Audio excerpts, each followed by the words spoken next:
I was cast aside at 15 so my parents could build new families. Now they want me back, but I'm choosing boundaries over their belated love. At 15, life was supposed to be about exploring friendships, discovering passions, and making mistakes with the safety net of parental guidance. Instead, my world had become a juggling act of two households, each steeped in its own new family drama, neither with room for me.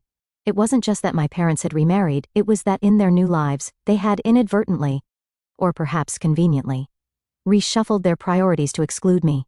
The constant tension in their homes felt like being at a friend's house where their parents don't particularly like you, leaving you uneasy, as if you shouldn't be there. That was the feeling I carried in both of my parents' houses, a persistent sense of being an outsider in spaces that were supposed to be home. My father had married Clara, the woman he had an affair with during his marriage to my mother. She brought her son Jacob into the marriage, and soon after, they had Mia, my half-sister. Dad's new family seemed to consume all of his energy and attention. I had hoped to be a big sister that Mia could look up to and maybe even a friend to Jacob, but at every turn I was reminded, subtly yet unmistakably, that I was an outsider. The pictures on the mantel and the family calendars marked with their activities never included me, unless it was a reminder for my weekend visits, which they seemed to dread. During these visits I often felt more like a guest than a daughter. Conversations at the dinner table flowed around me, about schools I didn't attend and people I didn't know. When I tried to contribute, sharing stories of my own experiences, I was often met with distracted nods or polite smiles before the focus shifted back to Clara's children and their lives. It was as though I was a mild inconvenience, disrupting the well-oiled routine of their household. Family portraits on the walls featured Jacob and Mia, but I was rarely included, and when they planned fun activities, like trips to the park or bigger vacations, they were often scheduled for the weeks I was with my mother, ensuring I was left out. My mother's house wasn't much better. She had remarried Mark, a man who had always been kind to me but distant, as if he were unsure of his role in my life. Together, they had Emily, and it became painfully clear that she was the center of their world. My visits there were marked by a palpable sense of displacement. Toys and baby gear filled the living room. Spaces that used to be mine for homework or watching TV now catered to toddler needs. I tried to engage, to be the helpful older sister, but most times, I just ended up feeling more in the way than useful. "What about going to the park this weekend?" I once suggested, hoping for some family bonding time. "We actually planned a picnic with Emily's playgroup this Saturday," my mother replied, her voice tinged with an apology that didn't quite reach her eyes. "But we'll try to do something together soon, okay?" Soon never seemed to come, and promises like these often evaporated into thin air, lost amid diaper changes and playdates that didn't include me. My room at her house, once a sanctuary filled with my posters and books, had slowly turned into a storage space for Emily's things. As she outgrew them, my mother and Mark would frequently leave me alone at home to go out with Emily, and every chance they got, they'd ship me off to my grandparents' or aunt's place with some excuse, only to do family activities without me. The neglect wasn't just in their actions, it was evident in the way they fought over who had to keep me longer, not out of a desire to spend time with me, but as if I were a burden to be passed back and forth. "I took her last weekend, it's your turn," they'd argue, their voices laced with irritation rather than affection. They forgot my birthday on more than one occasion, and when they remembered, their gift was a $10 Starbucks gift card. Despite knowing I don't even like Starbucks, the absence of my presence in their homes was stark. Barely any pictures of me hung on their walls, while large portraits of my siblings and their new families dominated the space. Feeling increasingly alienated, I spent more and more time alone, retreating into books and writing journals. I wrote stories where I was the hero, the cherished daughter, or the adventurer on epic quests, anything that took me away from the reality of my situation. These writings became my escape, a way to live 1,000 lives in worlds where I mattered. As summer approached, I looked forward to spending time at my grandparents' house. Grandma always had a way of making me feel loved and seen. She'd listen to my stories, teach me recipes, and talk to me about her own life with a genuineness that was sorely missing in my interactions with my parents. But even that refuge was tainted when my father announced they were planning a 2-week vacation to Europe, just him, Clara, Jacob, and Mia. The trip fell during my scheduled time with them. When I asked if I was going, my father hesitated, his eyes darting away before meeting mine. "We thought you'd enjoy some time at your grandparents'. We'll call every day, and we'll plan something special when we get back," he promised, though the hollowness in his words echoed in my chest. They did go to Europe, and the daily calls were brief check-ins, often filled with the noise of their excitement and adventures. I tried to be happy for Mia, who chirped endlessly about castles and gelato, but each call felt like a blade twisting deeper into the wound of exclusion. They sent me to my grandparents for the entire summer, calling only twice during that time. My mother, on the other hand, was overwhelmed with her work and Emily. Calls to her were equally sporadic and rushed. "Mom, can we talk? I'm feeling really left out." I tried once, hoping to bridge the gap. "Oh honey, it's just a busy time right now. Emily's teething, and you know how that goes. We'll talk soon, I promise. Love you." The promises became as empty as the looks of sympathy from friends who noticed my growing withdrawal and sadness. "It's like they don't really see me anymore," I confided in my best friend Sarah, one evening at her house, where her parents laughed and cooked together in the kitchen. A stark contrast to my own life. Sarah hugged me tightly, her words a soft whisper. "You deserve better. You know you're worth more than being an afterthought." It was during one particularly lonely night at my grandparents' house that summer when the full weight of my situation settled on my shoulders. I realized that if I continued to wait for my parents to notice me, to value me as more than an obligation, I might wait forever. Fueled by a mix of hurt and determination, I made a decision that would change the course of my life. I wasn't going to be a secondary character in anyone's story, not even my own.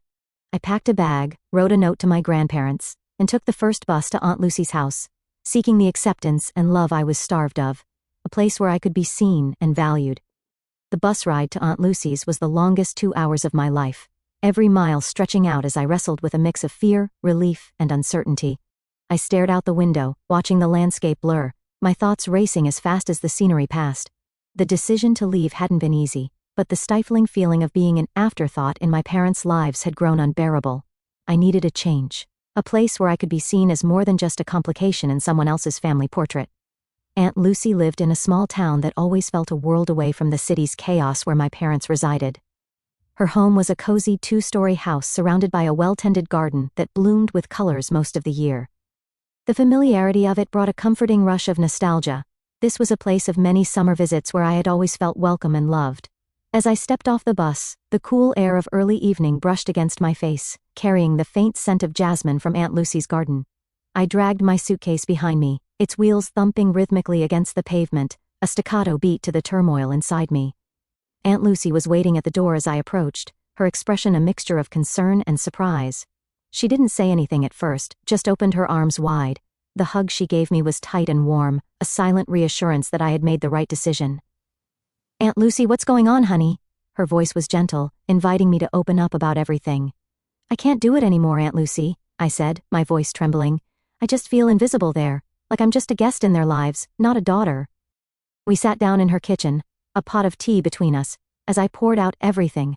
The neglect, the loneliness, the feeling of being perpetually out of place. Aunt Lucy listened, her brows knitting together in concern with every word I said. "You're not a guest, my dear, you're family, and you always have a home here with me," she said, her words a lifeline in the storm of my emotions. The decision to stay with Aunt Lucy wasn't made in haste. It was the result of years of accumulated neglect and the cold realization that my parents, absorbed in their new lives, might never see me as more than an obligation. As we talked, Aunt Lucy didn't just offer me a room, she offered me a chance to reset my life on my own terms. "Can I stay here, at least for a while?" I asked. "Of course you can stay as long as you need," she replied. "We'll figure out the details later." The next few days were a whirlwind of activity. Aunt Lucy helped me enroll in the local high school, and we visited the town hall to formalize my living situation with her. Despite the chaos, there was a growing sense of stability and support that I hadn't felt in years. But the true test came when it was time to confront my parents about my decision. Aunt Lucy stood by me as I called them, her presence a calming force. "What's this about you staying with Lucy? Is this some kind of teenage rebellion?" My father's voice was a mix of confusion and irritation. It stung, but I was prepared. "It's not rebellion, Dad. It's survival," I said firmly. "I don't feel like part of your family anymore. I need to change that." The conversation was difficult, filled with pauses and strained justifications.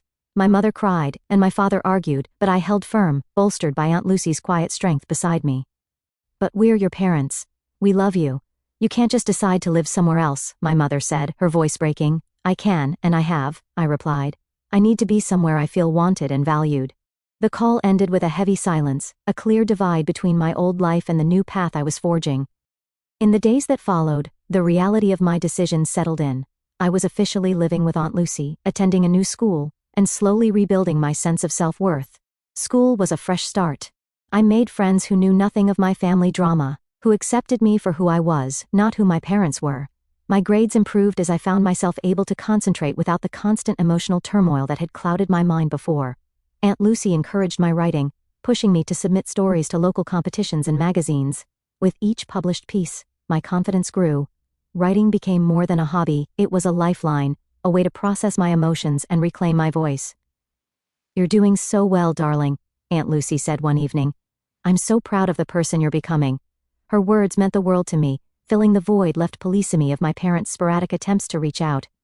Their calls became less frequent, and when they did call, the conversations were short, the distance between us palpable even through the phone.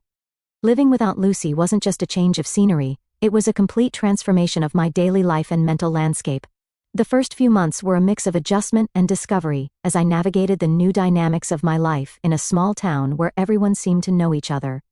Aunt Lucy's house, with its welcoming warmth and walls lined with photographs of happy memories, became my sanctuary. She had always been the family matriarch, the one everyone relied on during tough times. Her ability to listen without judgment and her unwavering support gave me the courage to open up about my feelings and the challenges I faced.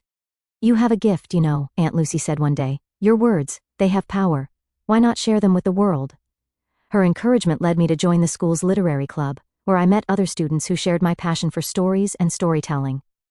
Under her guidance, I started to compile a portfolio of my work, submitting pieces to student journals and local publications. The first time I saw my name in print, a thrill of excitement surged through me. It was validation, a sign that what I had to say mattered.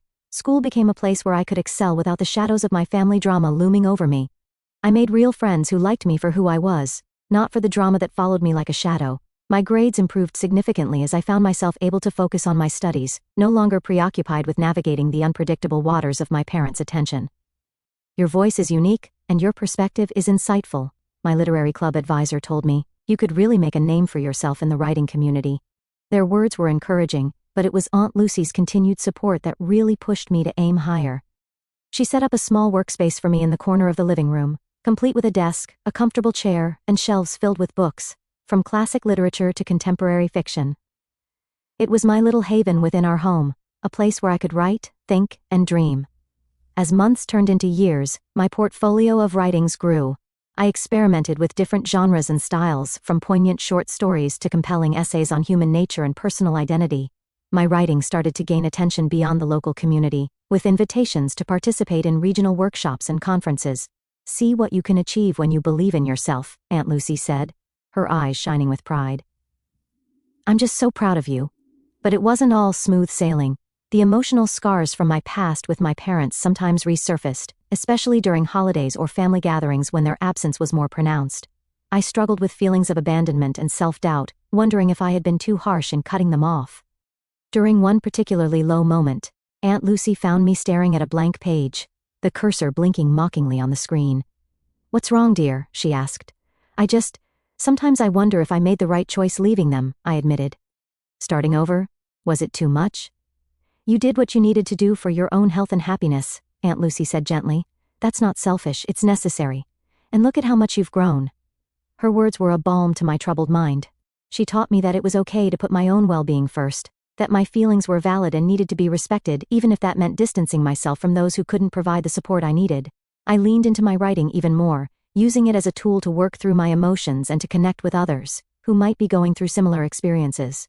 My blog, which started as a small personal project, began to attract a wider audience. People from around the world reached out to share their stories with me, telling me how my words had touched their lives or given them the courage to make changes for their own well-being. "Thank you for sharing your story," one blog comment read. "It's like you took the words right out of my heart. You've inspired me to seek happiness too." This connection with my readers fueled my passion and reaffirmed my decision to pursue a career in writing. It wasn't just about crafting stories, it was about making an impact, about weaving my personal truths into narratives that could resonate with others. As I approached the end of my high school career, the prospect of college loomed on the horizon. I applied to several programs, each step forward a mixture of anticipation and anxiety. When the acceptance letters started to arrive, each one felt like a confirmation of my new path, of the life I had chosen to build away from the shadow of my parents' neglect. The night before my high school graduation, Aunt Lucy and I sat on the porch, looking out at the stars.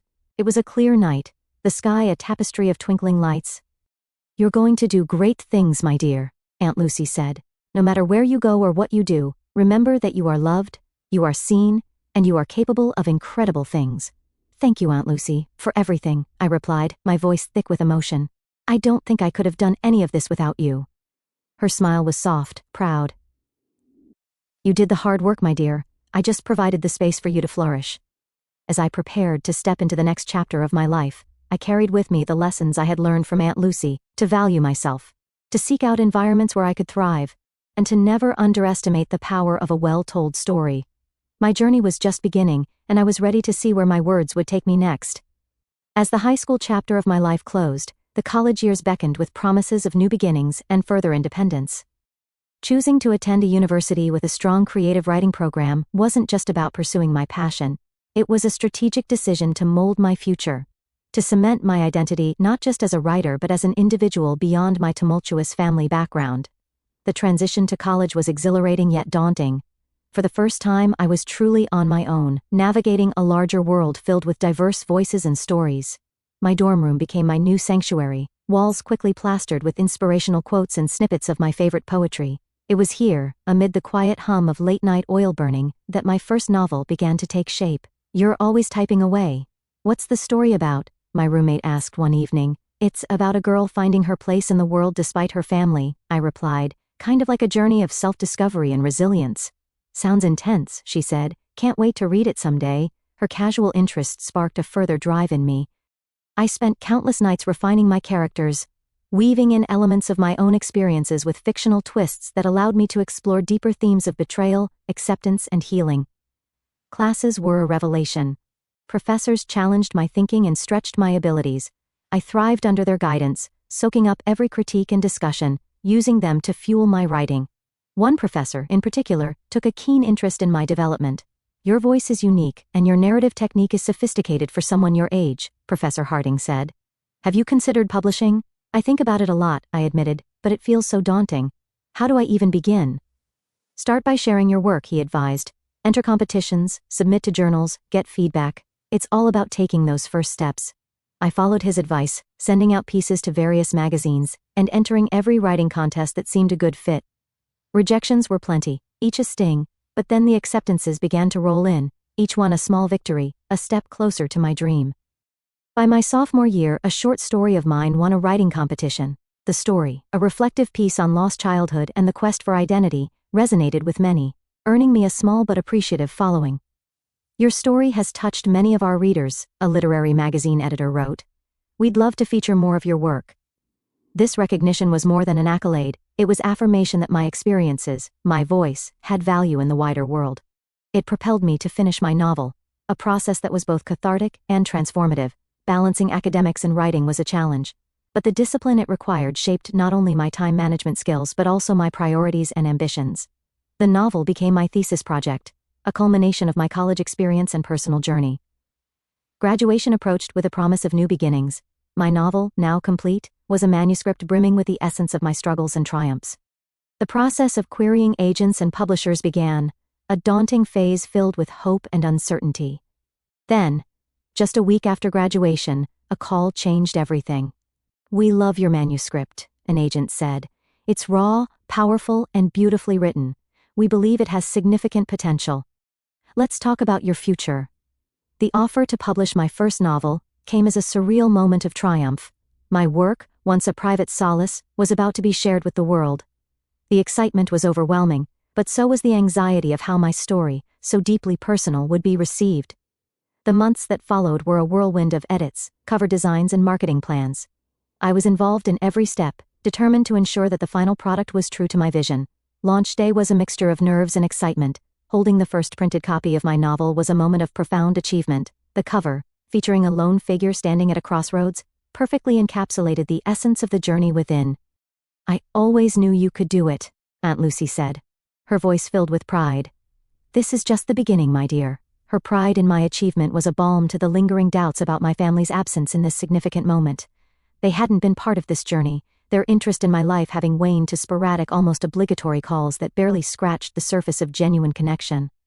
The novel hit the shelves and was met with enthusiasm. Reviews praised the authenticity of the narrative and the compelling voice of a new author who had not only written a story but lived it. a stunning debut that delves deep into the complexities of family and personal growth, a testament to the resilience of the human spirit, one book review read. As interviews and book signings filled my schedule, I felt a sense of fulfillment that went beyond professional success. My story was out in the world, touching lives, encouraging others to face their past and forge their own paths. This chapter of my life, my rise as a writer, was not just about overcoming the neglect and invisibility I had felt as a child.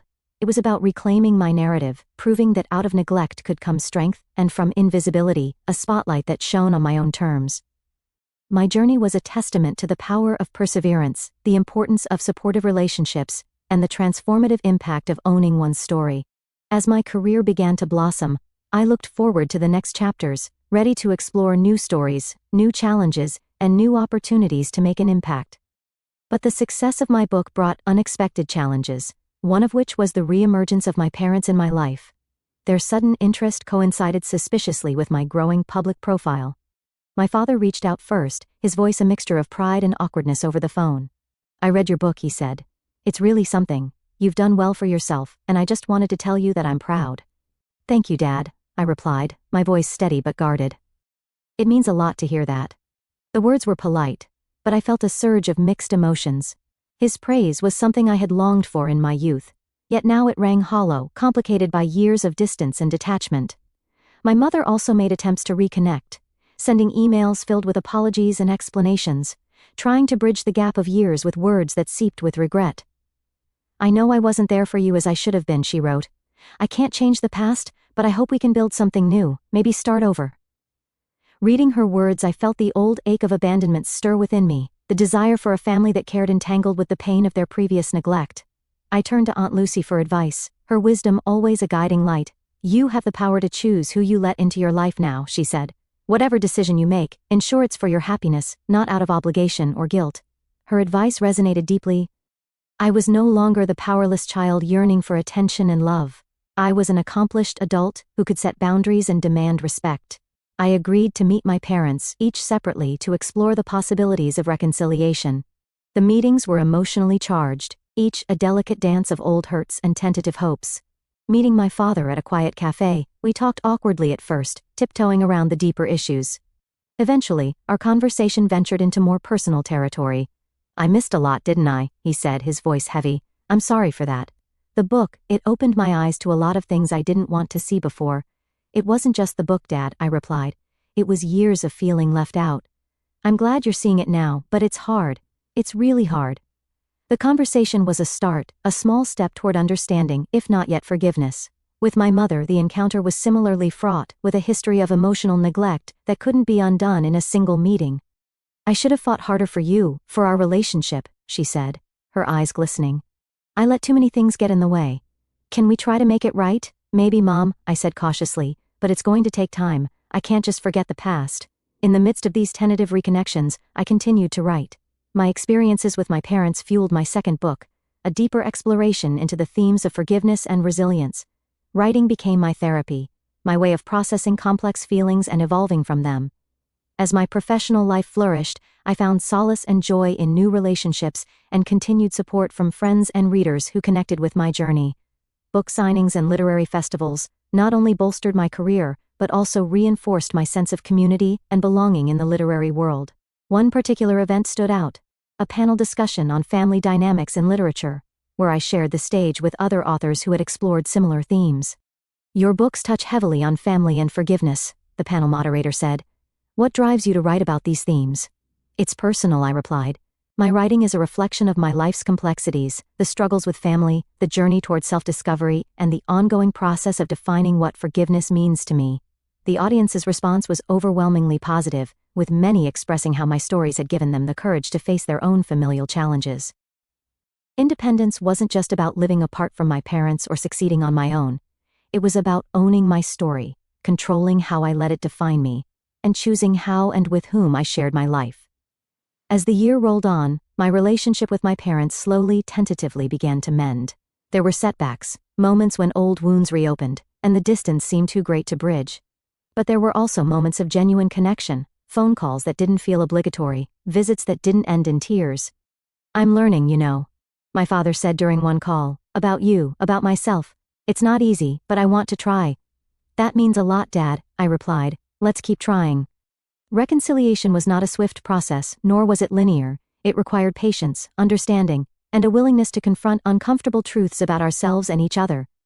As I penned the final chapters of my second book, I reflected on the growth and changes the past years had brought. My narrative had expanded beyond my own story to touch the lives of others, and in doing so, it had changed me. Independence and reconciliation.